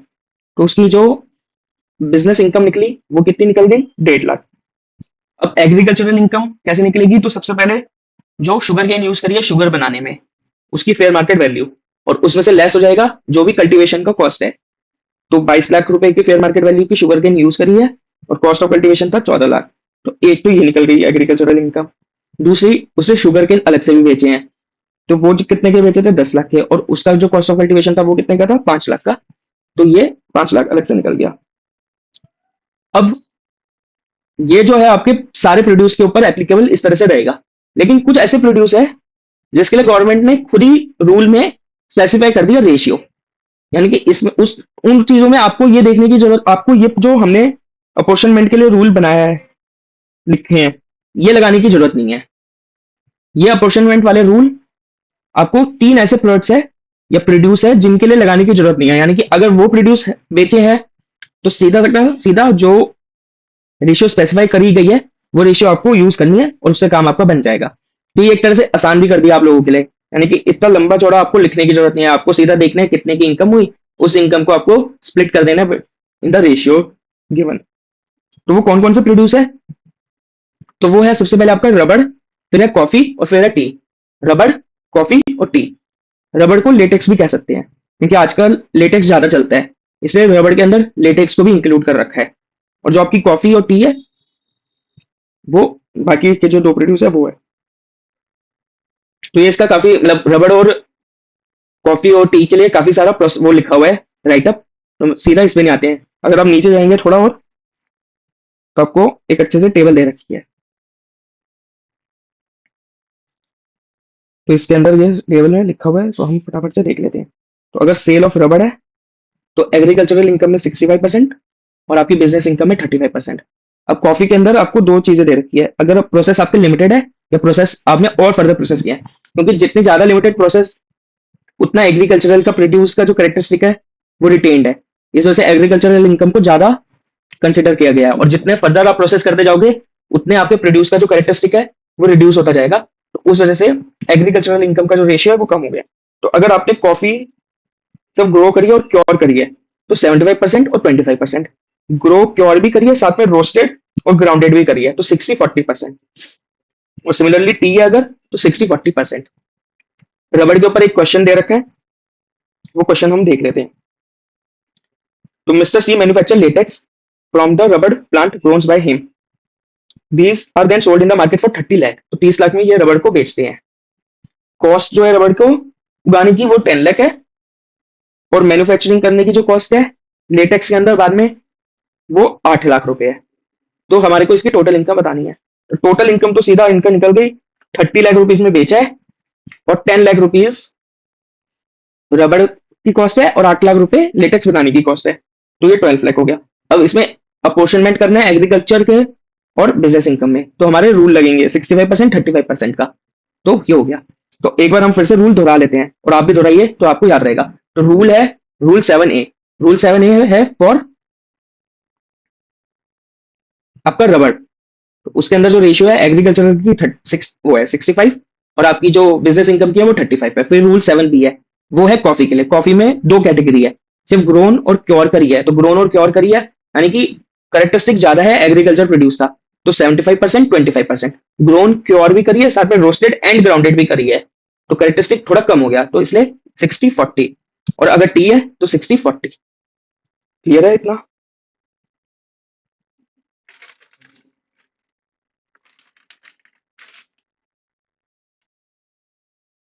अब हमने जो डेफिनेशन देखी थी उसमें तीन चीजें देखी थी टोटल। पहली हमने क्या देखी थी कि अगर एग्रीकल्चरल लैंड से कोई रेंट या रेवेन्यू रिसीव हुआ है तो वो भी एग्रीकल्चरल इनकम का पार्ट माना जाएगा। उस लैंड के ऊपर अगर एग्रीकल्चर किया है, कोई ऑर्डिनरी प्रोसेस करे हैं, तो उन प्रोसेस से या उस एग्रीकल्चर करने से या फिर उस प्रोड्यूस को सेल किया है तो उससे भी अगर कोई इनकम डिराइव हुई है तो वो भी एग्रीकल्चरल इनकम मानी जाएगी। और तीसरा हमने देखा था कि अगर उस लैंड के ऊपर कोई फार्म बिल्डिंग है तो उससे भी अगर कोई इनकम हुई है तो वो भी हमारी एग्रीकल्चरल इनकम मानी जाएगी। तो फार्म बिल्डिंग के ऊपर अब हम थोड़ा सा देख लेते हैं। तो सबसे पहले बात की गई है कि फार्म बिल्डिंग जो है वो इमीडिएट विसिनिटी में होनी चाहिए लैंड के, यानी कि लैंड के आसपास होनी चाहिए। ऐसा नहीं होना चाहिए कि लैंड एक जगह है और फार्म बिल्डिंग 200 किलोमीटर दूर है और फिर असेसी है वो कह रहा है कि ये फार्म बिल्डिंग तो मैं एग्रीकल्चर पर्पज के लिए यूज कर रहा हूँ जो लैंड यहाँ पे सिचुएटेड है, तो और उसके लिए मैंने इसको किराए पे दिया, इससे उससे मेरे को इनकम आ रही है, तो फिर उसको एग्जाम्पशन नहीं मिलेगी, फिर वो टैक्सेबल हो जाएगी। इमीडिएट विसिनिटी में होना चाहिए, मतलब उसके आसपास या उसी के ऊपर होनी चाहिए, तब वो मानी जाएगी कि वो जो फार्म बिल्डिंग है वो एग्रीकल्चरल यूज के लिए यूज हो रही है। और दूसरी, फार्म जो बिल्डिंग है वो यूज होनी चाहिए ड्वेलिंग पर्पस के लिए या स्टोरेज ऑफ प्रोड्यूस के लिए। ड्वेलिंग यानी कि जैसे अगर कोई फार्म के ऊपर काम करते हैं वर्कर्स, तो उनके लिए रहने के लिए घर बनाए हुए हैं कि चलो ये लोग इसमें रह लेंगे, और या फिर एग्रीकल्चर जो प्रोड्यूस है वो उसके अंदर रखे हुए होने चाहिए। तब अगर ये कंडीशंस जो है दोनों सेटिस्फाई होगी, यानी कि इमीडिएट विसिनिटी में होनी चाहिए और स्टोरेज या फिर ड्वेलिंग पर्पस के लिए यूज होना चाहिए, तो फिर वो फार्म बिल्डिंग जो है वो मानी जाएगी कि इससे जो इनकम डिराइव हो रही है वो एग्रीकल्चरल इनकम है। अगर कोई दूसरे पर्पज यानी कि रेजिडेंशियल, यानी कि अगर उसको घर किराए पे दे दिया है, या फिर कभी क्या होता है कि लोग जैसे फार्म हाउस बना लेते हैं और फार्म हाउस को दे देते हैं पार्टी करने के लिए किराए पे, तो अगर वो फार्म हाउस से अगर कोई इनकम जनरेट हो रही है तो फिर वो एग्रीकल्चरल इनकम नहीं मानी जाएगी, वो टैक्सेबल हो जाएगी। तो इसका मतलब दो कंडीशन जो है वो सेटिस्फाई होनी चाहिए फार्म बिल्डिंग को एग्रीकल्चरल पर्पज के लिए यूज होने के लिए। सबसे पहले वो जो लैंड है एग्रीकल्चरल लैंड है उसके आसपास ही होनी चाहिए, उसके ऊपर होनी चाहिए, और दूसरी ड्वेलिंग या स्टोरेज पर्पस के लिए यूज होनी चाहिए। अगर किसी और पर्पस के लिए यानी कि रेजिडेंशियल पर्पस या कोई और भी पर्पस है उसके लिए यूज हो रही है तो फिर वो उससे जो इनकम मिलेगी वो एग्रीकल्चरल इनकम नहीं मानी जाएगी। कुछ दूसरी कंडीशंस और है जिससे कि ये क्लैरिफाई हो जाता है कि अर्बन मतलब लैंड जो है वो अर्बन लैंड है या रूरल लैंड है। तो ये जो कंडीशन है ये कैपिटल गेन्स में अच्छे से समझ में आएगी। बस मैं आपको यहाँ पे इतना बता देता हूँ कि एग्रीकल्चरल इनकम उसी लैंड की एग्जेम्प्ट होगी जो रूरल लैंड है, यानी कि अगर कोई अर्बन लैंड में एग्रीकल्चरल वो है लैंड है और चाहे वहां पे यूज भी हो रहा हो तो वो इनकम एग्जेम्प्ट नहीं होगी, सिर्फ वही इनकम एग्जेम्प्ट होगी जो रूरल लैंड में होगा। तो इनकम टैक्स लॉ के अंदर अर्बन लैंड को डिफाइन नहीं किया गया है, यहाँ पे रूरल लैंड को है डिफाइन जो किया गया है। तो रूरल लैंड और अर्बन लैंड की जो डेफिनेशन है वो अच्छे से कैपिटल गेन में समझ में आएगी, जहां पे हम टैक्सेबिलिटी चेक करेंगे अगर हम लैंड को बेचते हैं तो। अब यहाँ पे बात किया गया है कि अगर किसी एग्रीकल्चरल लैंड से इनडायरेक्ट कनेक्शन है तब अगर कोई इनकम जनरेट हो रही है तो फिर वो इनकम आपकी एग्रीकल्चरल इनकम नहीं मानी जाएगी, फिर वो इनकम जो है वो टैक्सेबल हो जाएगी। सबसे पहले अगर कोई सोसाइटी किसी फार्मर से वो ले रही है क्रीम और उससे बटर बना रही है और फिर वो बटर मार्केट में बेच रही है, तो फिर वो बटर जो बेच रही है वो एग्रीकल्चरल इनकम नहीं मानी जाएगी, यानी कि वो श्योर शॉर्ट टैक्सेबल इनकम हो जाएगी, आपकी पीजीबीपी की इनकम हो जाएगी। कोई कंपनी है जो एग्रीकल्चरल पर्पस में है और उसने अपने किसी एम्प्लॉय को सैलरी दी है, तो वो जो सैलरी है वो एग्रीकल्चरल इनकम नहीं है, वो सैलरी का ही पार्ट है, तो वो सैलरी हेड में टैक्सेबल हो जाएगा। कोई फार्मर है, अब वो फार्मर क्या कर रहा है, उसके पास काफी सारी बड़ी जमीनें हैं और साथ में उसके पास कुछ कैटल्स है या कुछ बफेलोस है जिनसे वो दूध बनाता है और फिर वो दूध बेचता है। तो अब वो जो दूध बेच रहा है वो एग्रीकल्चरल इनकम नहीं है, वो उसकी पीजीबीपी की इनकम है, वो उसकी टैक्सेबल हो जाएगी। तो ये चौथा एग्जांपल है, ये थोड़ा सा आप समझिएगा। अगर किसी लैंड पे कोई भी ह्यूमन एक्टिविटी की ही नहीं गई है, ना कोई ऑर्डिनरी प्रोसेस किया गया है, ना कोई बेसिक सब्सिक्वेंट प्रोसेस किया गया है, और उससे कुछ भी अगर कोई ट्री से कुछ उग गए हैं और वो बेचे गए हैं, तो वो भी एग्रीकल्चरल इनकम नहीं है, बिकॉज ऑपरेशंस नहीं किए गए हैं, कुछ भी नहीं किया गया है। इस वजह से वो जो इनकम है वो भी आपकी टैक्सेबल हो जाएगी। अब कुछ एग्जांपल्स है जो ये बताते हैं कि कौन सी एग्रीकल्चरल इनकम मानी जाएगी और कौन सी नॉन एग्रीकल्चरल इनकम मानी जाएगी। तो ये एग्जांपल अच्छे से आप देखिएगा। सबसे पहला एग्जांपल है, अगर कोई सैपलिंग या सीडलिंग बेचा है तो वो, तो ये हमने देख लिया था, इसकी एक्सप्लेनेशन भी दे रखी है। फिर अगर कोई फ्लावर या क्रीपर बेचा गया है, अगर कोई रेंट रिसीव हुआ है जो कि किसी लैंड से जो यूज हो रहा है ग्रेजिंग ऑफ कैटल, यानी कि जिसमें जो कैटल्स है वो घास चर रही है और वो फिर लैंड जो है उससे जो इनकम मिल रही है वो एग्रीकल्चरल इनकम मानी जाएगी। अगर कोई बैम्बू ट्री उगा रहा है और वो मार्केट में बेच रहा है तो वो भी आपकी एग्रीकल्चरल इनकम है। अब non agricultural income, breeding of life stock ये नहीं है, पोल्ट्री फार्मिंग ये नहीं है, फिशरीज ये नहीं है, डेयरी फार्मिंग ये भी नहीं है। डेयरी फार्मिंग का हमने ऊपर एग्जांपल भी देख लिया था कि अगर इनडायरेक्ट कनेक्शन विद लैंड भी है चाहे तब भी नहीं है।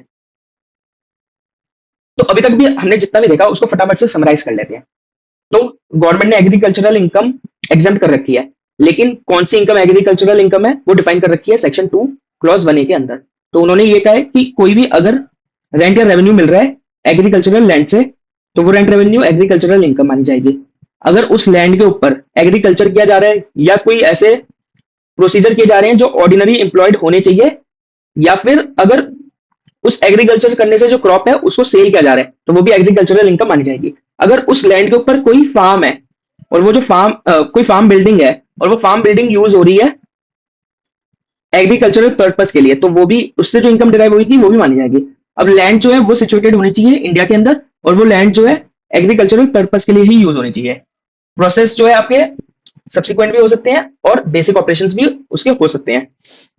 जो फार्म बिल्डिंग है वो इमीडिएट विसिनिटी में होना चाहिए और साथ में ड्वेलिंग या फिर सब्सिक्वेंट प्रोसेस के लिए वो इमीडिएट विसिनिटी में होना चाहिए या फिर ड्वेलिंग और स्टोरेज हाउस के लिए यूज होना चाहिए। साथ में सिर्फ वही लैंड माना जाएगा जो रूरल एरिया में होगा। अर्बन एरिया वाला जो लैंड होगा उसमें जो इनकम होगी वो टैक्सेबल हो जाएगी। अर्बन और रूरल एरिया की डेफिनेशन जो है, रूरल की दे रखी है डेफिनेशन, वो हम कैपिटल गेन में पढ़ेंगे, अर्बन को डिफाइन नहीं किया गया है। अब एग्रीकल्चर इनकम में एक इंपॉर्टेंट कॉन्सेप्ट आता है, वो कॉन्सेप्ट है पार्शियल इंटीग्रेशन का। पार्शियल इंटीग्रेशन यानी कि जो आपकी एग्रीकल्चरल इनकम है और जो आपकी नॉन एग्रीकल्चरल इनकम है वो इंटीग्रेट हो जाएगी, यानी कि उनको जोड़ के उसमें टैक्स लिया जाएगा। तो ये एक तरह से इनडायरेक्ट वे है, डायरेक्टली एग्रीकल्चरल इनकम पे टैक्स नहीं लगता है। तो यानी कि ये उन लोगों के लिए है जिनकी इनकम सिर्फ एग्रीकल्चरल से ही नहीं है बल्कि नॉन एग्रीकल्चर से भी है। जैसा कि हमने जो एग्जांपल लिया था मिस्टर ओबेरॉय का, तो मिस्टर ओबेरॉय का फार्म तो है ही, साथ में उसके दूसरे बिजनेसेस भी है। तो ऐसे लोगों को टैक्स में लाने के लिए गवर्नमेंट ने सोचा कि क्यों ना पार्शियल इंटीग्रेशन किया जाए, यानी कि इनसे टैक्स भी ले लिया जाएगा इनकी इनकम के ऊपर, और तो गवर्नमेंट ने सोचा कि इनसे टैक्स भी ले लिया जाएगा इनकम के ऊपर, और जो इनकी एग्रीकल्चरल इनकम है वो थोड़ी सी एग्जाम्पल हो जाएगी। तो ये चीजें जो केस है ये रमेश जैसे फार्मर्स के लिए नहीं है, बिकॉज रमेश सिर्फ अपनी एग्रीकल्चर से इनकम कमा रहा है, तो उनके ऊपर ये नहीं लगेगा। तो इसका क्या लॉजिक है, क्या कंडीशंस है, वो हम देखते हैं। तो सबसे पहले ये है कि ये जो इंटीग्रेशन होगा ये सब इंडिविजुअल एचएफ एओपी बीओआई पे होगा। Individual HF AOP BOI, because individuals के ऊपर कोई ऐसे रिस्ट्रिक्शन नहीं होती है कि वो कोई भी इनकम चाहे कमा सकते हैं, चाहे वो एग्रीकल्चर से चाहे वो नॉन एग्रीकल्चर से चाहे तो वो कमा सकते हैं। कंपनी के केस में ये है कि उनके मेमोरेंडम के अंदर मेंशन होता है कि एग्रीकल्चरल कंपनी है तो फिर वो एग्रीकल्चर पे ही काम करेगी, इस वजह से उनको इससे बाहर रखा गया। तो ये इंडिविजुअल एचएफ एओपी बीओआई पे लगेगा, और ये इसलिए लगेगा बिकॉज जो कुछ ऐसे फार्मर्स है जो कि वैसे कमा अदर सोर्सेज से रहे हैं, बट साथ में एग्रीकल्चर भी दिखा रहे हैं जिससे कि वो अपनी इनकम को एग्जेम्प्ट कर पाए। तो इनको इसके उनसे टैक्स लेने के लिए ये प्रोसेस, ये जो कॉन्सेप्ट है ये आया हुआ है। तो अब दूसरी जो कंडीशन है वो ये है कि जो एग्रीकल्चरल इनकम है वो 5,000 रुपए से ज्यादा होनी चाहिए पूरे साल में। क्योंकि अगर 5,000 से कम है तो फिर क्या है, उस पर टैक्स बन रहा है। तो 5,000 रुपए से ज्यादा होनी चाहिए। और तीसरा जो इंपॉर्टेंट कॉन्सेप्ट है जिस वजह से ये कॉन्सेप्ट इंटीग्रेशन का है, वो ये है कि जो नॉन एग्रीकल्चरल इनकम है वो बेसिक एग्जेम्पशन जो मिल रहा है उनको उससे ज्यादा होनी चाहिए। यानी कि अगर बेसिक एग्जेम्पशन तक कमा रहे हैं तब तो वैसे भी कोई टैक्स नहीं बनेगा, तो बेसिक एग्जेम्पशन से ज्यादा होना चाहिए।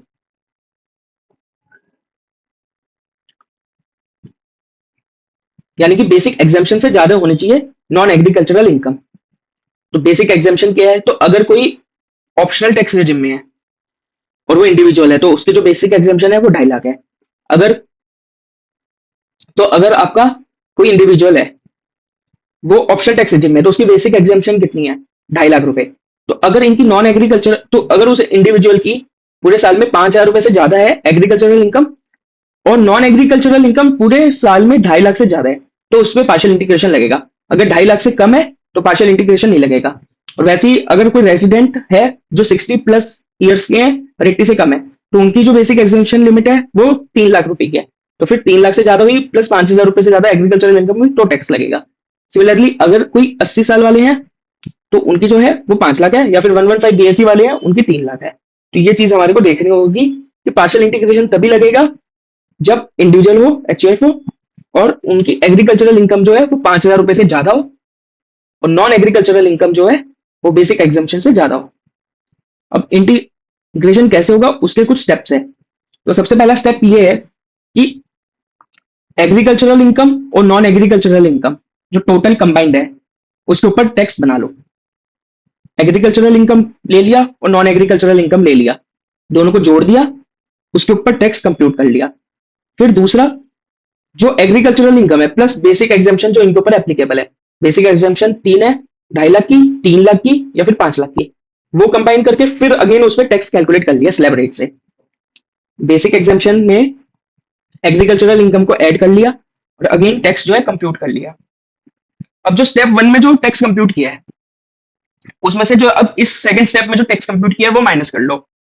स्टेप 1 के अंदर टैक्स निकाला था, स्टेप 2 के अंदर टैक्स निकाला था, तो स्टेप 2 का जो टैक्स है वो स्टेप 1 के टैक्स से डिडक्ट कर लो, यानी कि स्टेप 1 के टैक्स से माइनस कर लो। अब जो टैक्स बना, अब टोटल इनकम देख लो कि टोटल इनकम क्या है। तो सरचार्ज है, लगेगा नहीं लगेगा वो वाले प्रोविजंस, और रिबेट मिलेगा या नहीं मिलेगा वो वाले प्रोविजंस। वो करने के बाद एचईसी जो कि 4% लगता ही है वो जोड़ लो। तो इसका इनका जो टैक्स है इंडिविजुअल एचयूएफ का वो निकल जाएगा। फिर से देखते हैं। सबसे पहले देखा एग्रीकल्चरल इनकम और नॉन एग्रीकल्चरल इनकम कितनी है। अगर एग्रीकल्चरल इनकम जो है वो 5,000 रुपए से ज्यादा है, नॉन एग्रीकल्चरल इनकम है वो बेसिक एग्जेम्पशन से ज्यादा है, तो पार्शियल इंटीग्रेशन होगा। अब पार्शियल इंटीग्रेशन कैसे होगा, तो agricultural income plus non agricultural income को जोड़ लिया और उसके ऊपर टैक्स बना दिया स्टेप 1 के अंदर। स्टेप 2 के अंदर basic exemption plus agricultural income को जोड़ लिया, अगेन उसमें टैक्स बना दिया।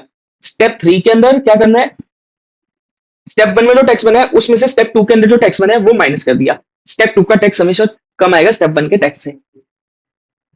अब वो जो माइनस कर दिया, अब जो टोटल इनकम निकाली थी वो उससे चेक कर लो कि सरचार्ज या रिबेट तो नहीं मिलेगा। अगर वो है तो वो लगा दो, प्लस एचईसी के प्रोविजंस जो है वो लग जाएंगे, यानी कि 4% एचईसी चढ़ जाएगा और जो टैक्स है वो निकल जाएगा। स्टेप है, इन स्टेप को आप रीड कर लेना, और जो ये कंडीशंस है वो मैं आपको बता देता हूँ।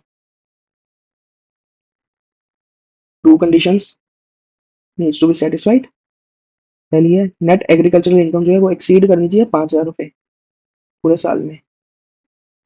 दूसरी, नॉन एग्रीकल्चरल इनकम है वो एक्सीड करनी चाहिए maximum amount not chargeable to tax, यानी कि बेसिक एक्सेम्पशन से ज्यादा होनी चाहिए।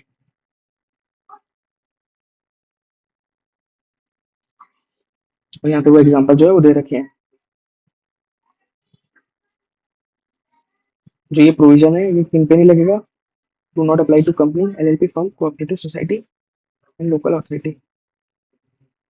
स्टेप्स जो है वो नीचे दिए हुए हैं। स्टेप 1 इधर दिया हुआ है और स्टेप 2 यहाँ पे नीचे दे रखा है। इसका एक इलस्ट्रेशन है। इलस्ट्रेशन कौन सा है? 12।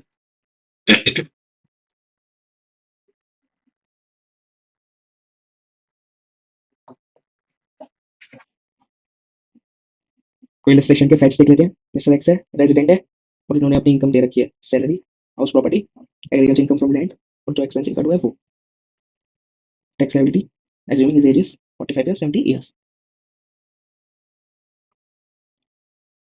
इन्होंने ऐसे कुछ मेंशन नहीं किया है कि ये कौन सा रेजिम फॉलो करना चाह रहे हैं, लेकिन क्योंकि हमारे को कुछ ऐसे हिंट्स दिए हैं कि रेजिडेंट भी है और एज भी आपको दो डिफरेंट दे रखी है, तो हम ऑप्शनल रेजिम के हिसाब से कैलकुलेट करके देख लेते हैं। मिस्टर एक्स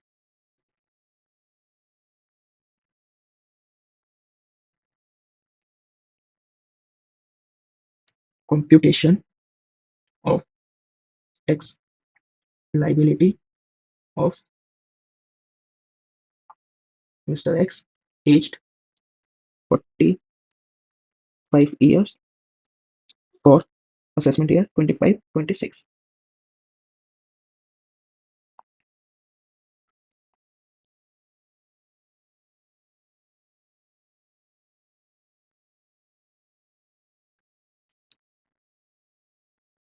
एक सेकेंड ना, ऑफ टोटल इनकम सबसे पहले हम निकालते हैं। मिस्टर एक्स परसेंटेज, तो इनकम अंडर हेड सैलरी 10,80,000, 10,80,000। फिर आपकी आती है income under head house property, house property आपकी आएगी 2,50,000। और फिर agriculture income from land and agriculture income, ये भी लैंड है तो ये इसमें एक हाउस प्रॉपर्टी आ गई, और जो income under head house property में ही आपका एग्री लैंड हाउस प्रॉपर्टी में ही आएगा। ये एक हाउस प्रॉपर्टी की इनकम होगी, तो ये हो गया आपका 4,80,000 लेस कॉस्ट, ये आपका हो गया 1,70,000। तो ये आपका आ गया 4,80,000 माइनस 1,70,000, 3,10,000। ये हो जाएगा एग्जाम अंडर सेक्शन 10(1), 3,10,000। तो ये नील हो गया। तो आपका जो टोटल इनकम है वो आ गई 10,80,000 प्लस 2,50,000, 13,30,000। इतना आपको समझ में आया होगा। यहाँ पे भी दे रखी है। अब हम लाइन लिखेंगे कि since it is individual and his agriculture income is more than rupees 5,000 per annum and his non agricultural income भी लिख सकते हो या फिर आप टोटल इनकम भी लिख सकते हो। मैं नॉन एग्रीकल्चरल इनकम लिख देता हूँ। Non agricultural income is more than the basic exemption of rupees 2.5 lakh. He has to do partial integration. ये लाइन आपने लिख दी। उसके बाद आपको पार्शियल इंटीग्रेशन करके दिखाना है। पार्शियल इंटीग्रेशन का स्टेप क्या था वो आप एक बार दिमाग में सोचिए, मैं आपको फिर से बताता हूँ थोड़ा सा, तो जिससे आपको क्लैरिटी आएगी।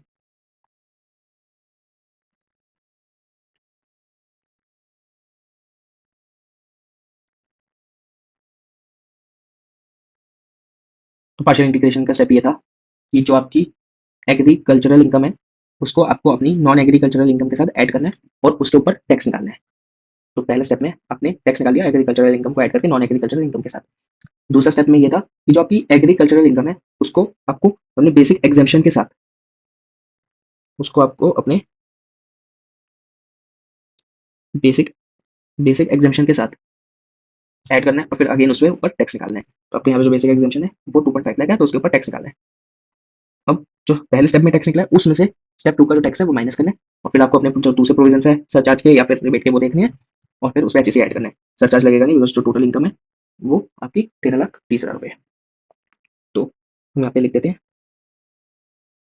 Steps for partial integration. Step 1, tax on agricultural income and non agricultural income. तो ये हो जाएगा आपका 13,30,000 plus 3,10,000 rupees. 13,30,000 plus 3,10,000 is equal to जो टैक्स बनेगा वो देख लेते हैं, प्लस 3,10,000, इसमें से 10 लाख को माइनस कर दिया, 2.3 प्लस 1,12,500, ये हो जाएगा आपका 3,04,500। Step 2, tax on agricultural income and basic exemption.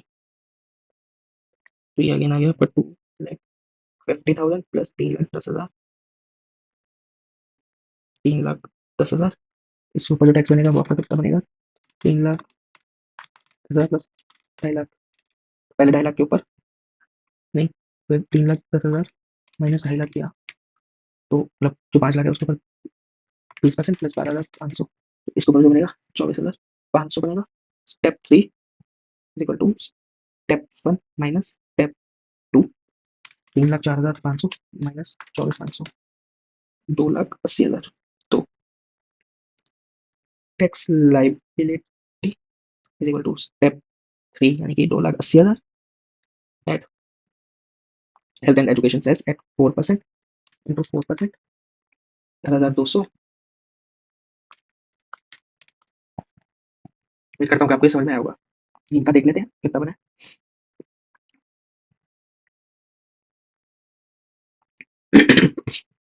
इनका भी 2,91,200 बना है। इन्होंने जो पहले वाला बनाया है वो 115 बीएससी के हिसाब से बनाया है। मैंने जो पहला बनाया है वो नॉर्मल टैक्स प्रोविजन के हिसाब से बनाया है। नॉर्मल प्रोविजन के हिसाब से इनका भी 2,91,200 बना है। 115 बीएससी में भी आपकी जो इनकम आएगी वो 30,000 ही आएगी। अब हम देख लेते हैं सेकंड वाला केस। सेकंड वाला केस है, मैं आपको इसके लिए मैं जो यहाँ का फैक्ट्स है सारा वो कॉपी करके नीचे पेस्ट कर दूंगा और मैं आपको टाइम दूंगा, आप लिख लेना। सेकंड जो केस है नॉर्मल प्रोविजन में 70 ईयर्स। हम एक काम करते हैं,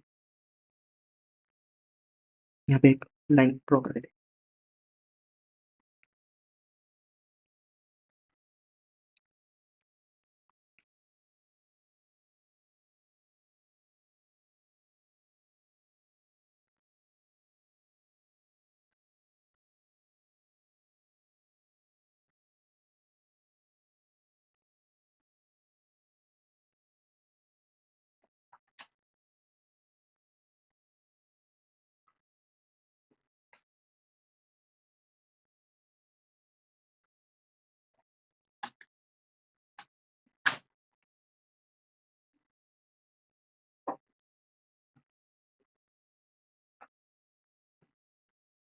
तो मैंने ये ऊपर के जो कुछ फैक्ट्स है वो कॉपी कर लिए हैं, आप इन्हें लिख लीजिए।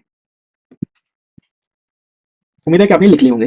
मैं कुछ फैक्ट्स जो है और ऊपर के कॉपी कर लेता हूँ। एक सबसे पहले मैं ये वाला कॉपी कर लेता हूँ, ये जो टोटल इनकम है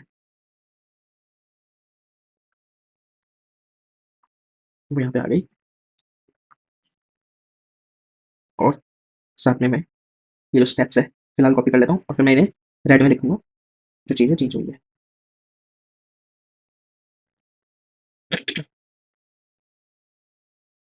मैं न्यू पेज पे इसको पेस्ट कर रहा हूँ।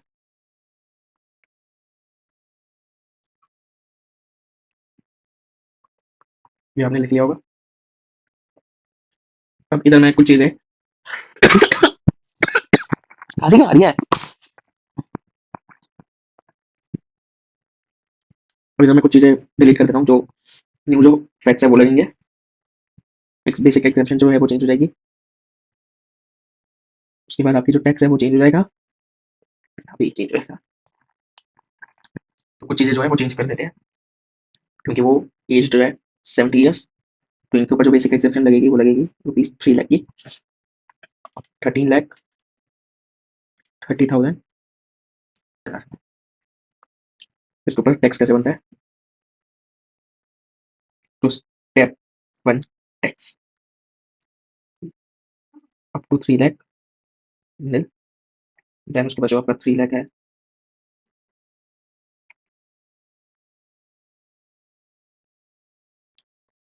5 lakh and 5%, 10,000। More than 5 lakh up to 10 lakh and 20%, 1 lakh. More than 10 lakh, तो 30,000 प्लस 3 लाख 10,000 माइनस 10 लाख, 30% है। इसके ऊपर बनेगा इंटू 0.3, 192,000। तो प्लस 1 लाख 10,000, 3,02,000 रुपये का टैक्स बनेगा। तो यहाँ पे जो टैक्स आएगा वो 3,02,000 रुपये आएगा।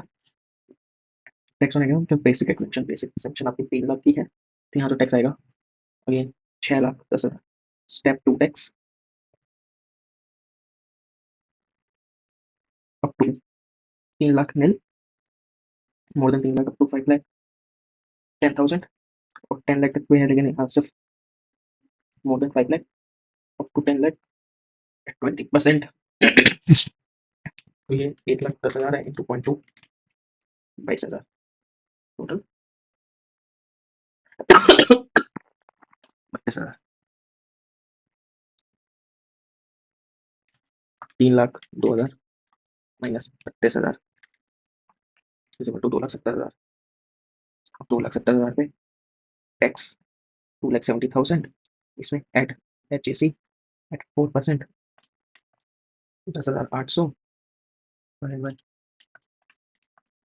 2,80,800 रुपये का टैक्स। 2,80,800 रुपये का टैक्स बन गया इसके ऊपर।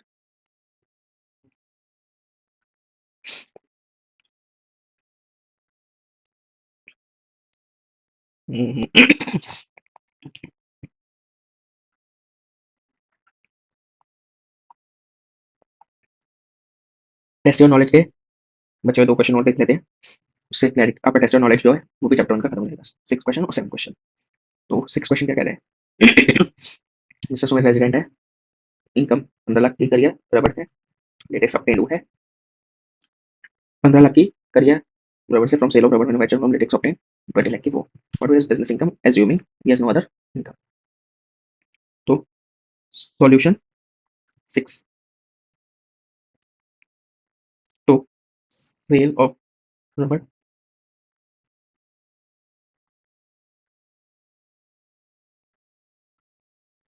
इंडिया 15 लाख। तो as per rule 7A agree income इनकी जो हो जाएगी 65% हो जाएगी।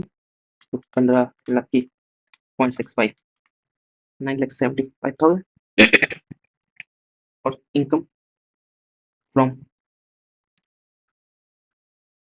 इसको अच्छे से प्रेजेंट करते हैं। Okay, solution 6, computation of mister Sumit income. तो इसमें 2 हेड बना देते हैं, PGBP और एग्री। तो sale of rubber grown in India, तो as per rule 7A 15 lakh का 0.65 बनेगा, 15 लाख का 0.65 बनेगा, 9,75,000 बनेगा एग्री, और 15 लाख का 0.35 बनेगा, 5,25,000 PGBP। और sale of rubber grown in Malaysia, ये कितना था? 20 लाख। 20 लाख। तो इसका टोटल आ गया 9,75,000। इसका आ गया 25,25,000। सॉल्यूशन 6। इसका आंसर देख लेते हैं।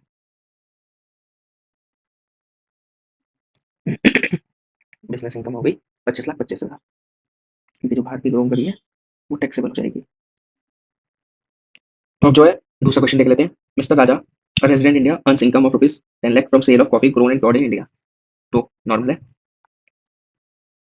His friend Mr. Shyama, resident in India, earns income from sale of roasted and what would be the business of Mr. Raja and Mr. Shyam? तो इसमें भी अगेन हमारा जो है रूल जो लगेगा 25, 75, 40, 60 का लगेगा। तो ये वाला जो क्वेश्चन है ये आपके लिए होमवर्क है। अब इस पे घर पे देखिएगा, रूल आपका नॉर्मल लगेगा और ये सॉल्व हो जाएगा। तो इसी के साथ हम लोग खत्म करते हैं। उम्मीद है कि आपको जो ये दोनों सेशंस हैं वो अच्छे लगे होंगे, जो मैंने बेसिक कॉन्सेप्ट का बताया था और जो मैंने यहाँ पे एग्रीकल्चर इनकम का बताया है। और इसके साथ हमारा जो ऐसे मॉड्यूल से चैप्टर 1 है वो पूरी तरीके से कंप्लीट हो जाता है। अगर आपको कोई भी डाउट हो तो आप कमेंट करिएगा। तो कैसे हो? तो अभी तक हमने पूरा का पूरा जो एग्रीकल्चर का कॉन्सेप्ट है वो कवर कर लिया, और साथ के साथ ही हमने जितने भी स्टडी मैट के अंदर इलस्ट्रेशन दे रखे थे और टीवाईके के क्वेश्चन है वो भी कवर कर लिए। अब ये कुछ एमटीपी और आरटीपी के क्वेश्चन है जो कि पुराने अटेम्प्ट में और अभी जो लेटेस्ट एमटीपी आरटीपी है उन सब में मिला के आए हुए हैं। तो टोटल मिला के 3 क्वेश्चन है। तो हम फटाफट से तीनों के तीनों क्वेश्चन है वो देख लेते हैं। कैलकुलेटर आप अपने पास रखिएगा।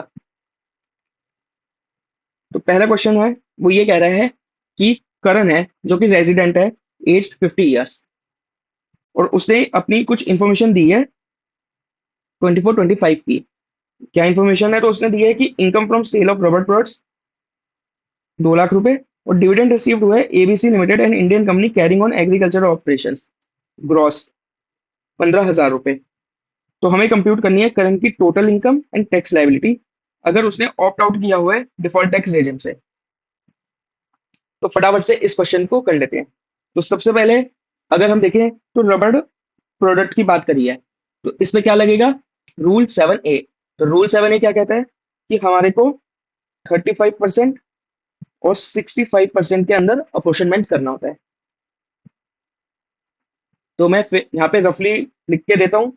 अब मुझे बताइएगा मिस्टर करण का सेल ऑफ रबर प्रोडक्ट। तो पीजीबीपी में तो हम लिखेंगे इनकम और एग्री इनकम। तो यहाँ पे कौन सा रूल लगेगा? रूल 7A लगेगा। कितने प्लॉट बेचा है? 2 लाख का प्लॉट बेचा है। तो 2 लाख का 65% जाएगा और 2 लाख का 35% जाएगा।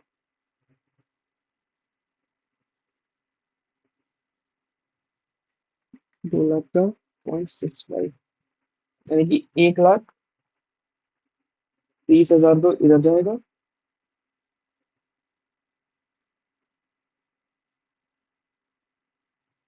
और 2 लाख का 0.35 70,000 रुपए इसकी इनकम में बनेगा। और दूसरा क्या दे रखा है कि डिविडेंड रिसीव्ड हुआ है एबीसी लिमिटेड से जो कि इंडियन कंपनी है, और वो इंडियन कंपनी एग्रीकल्चरल ऑपरेशंस कर रही है। तो ये वाली इनकम क्या हमारी एग्जेम्प्ट होगी या टैक्सेबल होगी? आप बताइए, आपको क्या लगता है?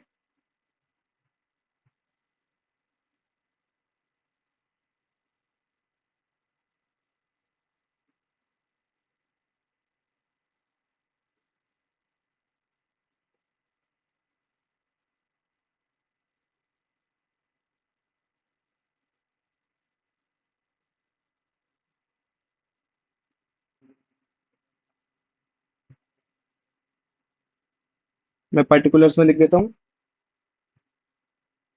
Dividend received.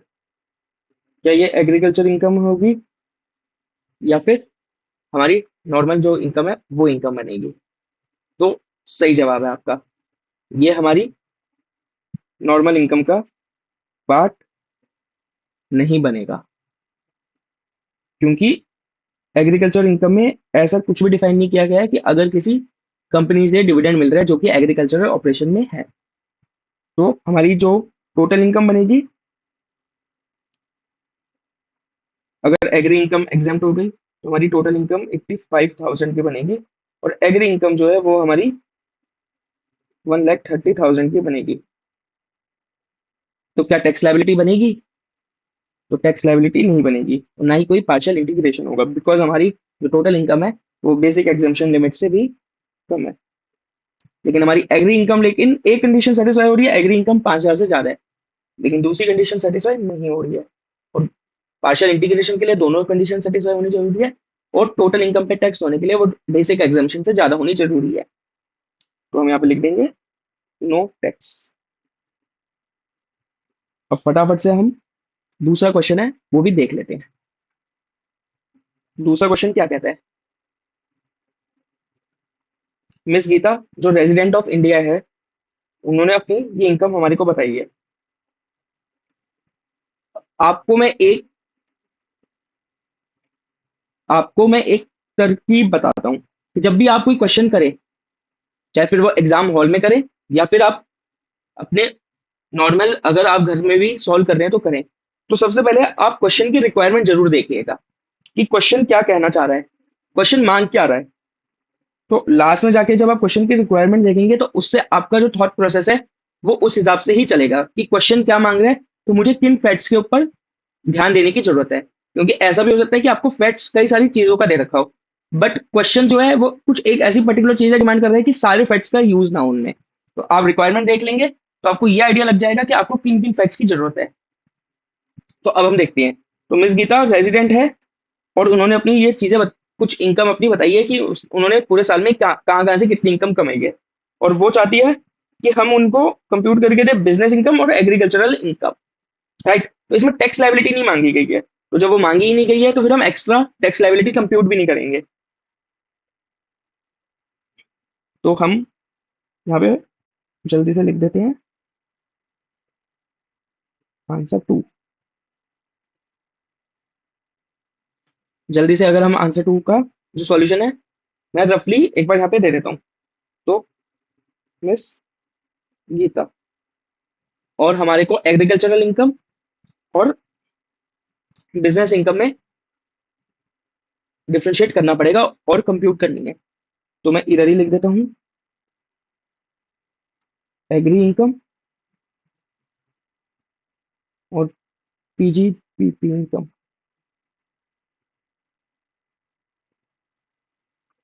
ठीक है, आप लोग बताइएगा कैसे कैसे होगा। तो सबसे पहले है कि सेल किया है लेटेक्स, जो कि कन्याकुमारी में बना है, 1.5 लाख रुपए का। तो मैं यहाँ पे लेटेक्स लिख देता हूँ, और 35% एंड 65% पे वो कर लेता हूँ। मैं फटाफट से कैलकुलेट कर लेता हूँ।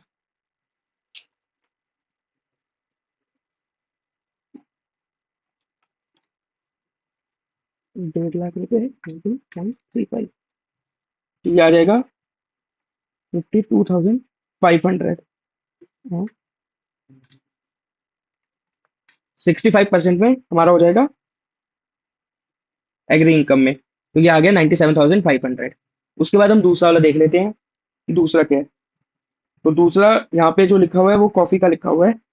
तो sale of coffee grown cured roasted and grounded in Colombo, sale consideration was received in Chennai. ठीक है,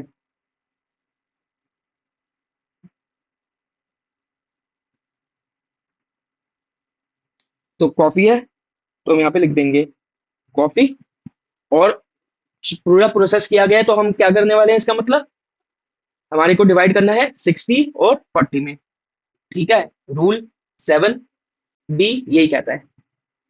तो हमें डिवाइड करना है किसमें, 60% एंड 40%, राइट। तो आ जाओ फटाफट से हम डिवाइड कर देते हैं। तो हमारे को कितना रुपए बोला है? 5 लाख। 5 लाख इंटू 0.6, 3 लाख। और 5 लाख इंटू 0.4, 2 लाख। कर दिया। अब उसके बाद हम देख लेते हैं तीसरा क्या है, income from sale of tea and grown. तो ये लिखने से पहले मैं एक बार जरा आपसे फिर से पूछ लेता हूँ कि हमने कॉफी को 3 लाख और 2 लाख में डिवाइड कर दिया, राइट? तो अगर सब किसी ने डिवाइड कर दिया है तब तो अच्छी बात है, पर किसी ने अगर डिवाइड नहीं किया तब और भी अच्छी बात है, राइट? तो आप मेरा पॉइंट समझ गए होंगे। और वो पॉइंट ये है कि ये जो हुआ है ये कोलंबो में हुआ है। तो कोलंबो इंडिया का पार्ट नहीं है। यानी कि अगर इंडिया के बाहर की अगर किसी भी लैंड के ऊपर एग्रीकल्चरल इनकम है तो वो एग्रीकल्चरल इनकम पूरी की पूरी टैक्सेबल हो जाती है। यानी कि जो ये 5 लाख रुपए हैं, ये 5 लाख रुपए आपके टैक्सेबल होंगे। जो इसका आंसर बनेगा वो ऐसे बनेगा, 5 लाख। अब ये करेक्ट है। तो मैंने इसलिए आप लोगों से ये कटवाया कि अगर किसी ने गलती से ये कर भी दिया है तो उसको ये पता रहेगा कि एग्जाम हॉल में ये गलती बिल्कुल नहीं दोहरानी है, राइट? और अगर अभी भी कुछ डाउट है तो मेरी क्लास देख लेना, तो डाउट सारे के सारे क्लियर हो जाएंगे। उसके बाद है income from sale of tea grown and manufactured in West Bengal. इधर से फैक्ट्स भी पूरा पढ़ना जरूरी है।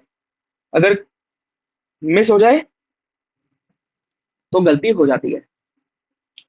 और ये वेस्ट बंगाल में हुआ है टी का। और टी पे हम देते हैं 60 और 40%। तो टी 60% एंड 40%, 12 लाख। तो 12 लाख का 0.6 कितना हुआ? 7,20,000। और 12 लाख का 0.4 हुआ 4,80,000। और कुछ बचा है? एक और बचा है, income from sapling and seedling grown in nursery at coaching और basic operations were not carried out by her on land. तो इसमें क्या होगा? तो हम देख लेते हैं। इसके अंदर फटाफट से हम वापस देख लेते हैं, सेल ऑफ सैपलिंग। तो इसकी एक्सप्लेनेशन दे रखी है। एक्सप्लेनेशन का आपको नंबर या वो सब याद करने की जरूरत नहीं है। ये सारा का सारा जो है आपका एग्रीकल्चरल इनकम माना जाएगा। 2 लाख, यानी कि जो आपकी एग्रीकल्चरल इनकम हो गई वो हो गई 97,500 प्लस 4,80,000 प्लस 2 लाख, 7,77,500। और जो भी 52,500 प्लस 5 लाख प्लस 7,20,000, 12,72,500। उसके बाद हम जल्दी से क्वेश्चन 3 भी देख लेते हैं। ये नॉर्मल सा क्वेश्चन है, पार्शियल इंटीग्रेशन का है। तो मिस्टर एक्स रेजिडेंट है, 47 ईयर्स की, सैलरी इनकम कंप्यूटेड है। तो कंप्यूटेड का मतलब होता है कि ये इनकम अंडर हेड सीधा निकली हुई है, इसमें आपको कुछ भी करने की अब जरूरत नहीं है।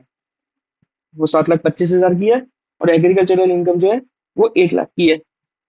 तो इनकी टैक्स लायबिलिटी हमें बतानी है।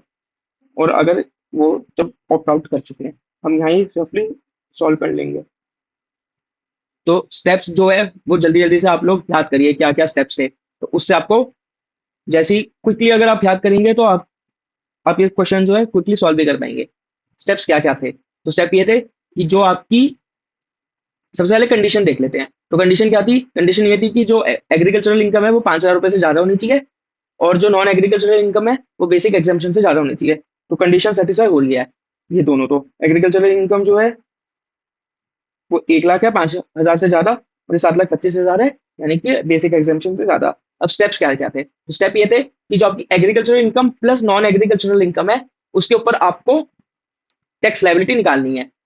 एग्रीकल्चरल इनकम और नॉन एग्रीकल्चरल इनकम पे टैक्स लायबिलिटी निकालनी है स्टेप 1 में। तो ये 7,25,000 और 1 लाख, तो 8,25,000 हुआ माइनस 2.5 लाख, और माइनस 2.5 लाख दूसरे वाला, तो 3,25,000 पे तो 0.2 लगेगा, प्लस जो वो 2.5 लाख है उसमें 12,500 रुपये, यानी कि ये हो जाएगा 77,500 रुपये।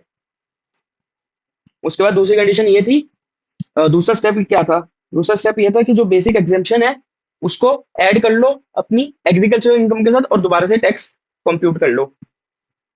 तो basic exemption 2.5 lakh plus 1 lakh, यानी कि 3.5 लाख। 2.5 लाख आपकी बेसिक एग्जेम्पशन और जो एग्रीकल्चर इनकम है वो 1 लाख है, 3.5 लाख। तो आपका जो टैक्स निकलेगा वो कितने पे निकलेगा? 1 लाख के ऊपर निकलेगा। किस रेट से निकलेगा 1 लाख के ऊपर?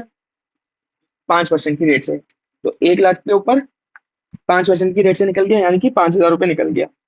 तीसरा स्टेप क्या था? जल्दी जल्दी आप बताओ, इसके अंदर कोई वो ट्रिक ऐसा कुछ नहीं है। तो तीसरा स्टेप ये था कि स्टेप 1 के अंदर जो टैक्स निकला है वो स्टेप 2 से माइनस करना है, यानी कि आपका निकल गया 72,500। इसमें से ये लेस हो जाएगा, तो ये निकल जाएगा।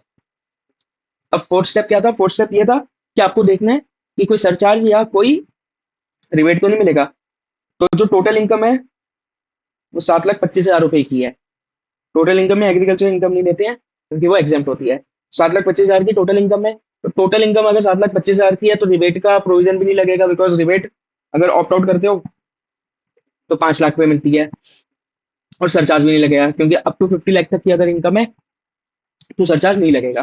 तो सीधा आपका इसके अंदर जो टैक्स लायबिलिटी बनेगी स्टेप 4 में वो ये बनेगी कि 72,500 में 4% HEC जो है ऐड हो जाएगा। तो ये 4% ऐड कर दिया, तो इसका जो आंसर बनेगा वो 75,400 आपकी टैक्स लाइबिलिटी बन जाएगी। तो इसके साथ एमटीपी और आरटीपी भी खत्म हो गई है। तो फिर हमारा एग्रीकल्चर वाला जो पार्ट है वो भी चैप्टर 1 का कंप्लीट हो गया। तो बेसिक कॉन्सेप्ट जो है पूरा का पूरा हमने रिवाइज कर लिया है। तो आप लोग अच्छे से एक बार ये दोनों जो भी वीडियो मैंने डाली है, पहली और दूसरी, वो अच्छे से एक बार आप देख लेना, तो आपका बेसिक कॉन्सेप्ट जो है पूरा का पूरा रिवाइज हो जाएगा। अब हम मिलते हैं अगली क्लास में।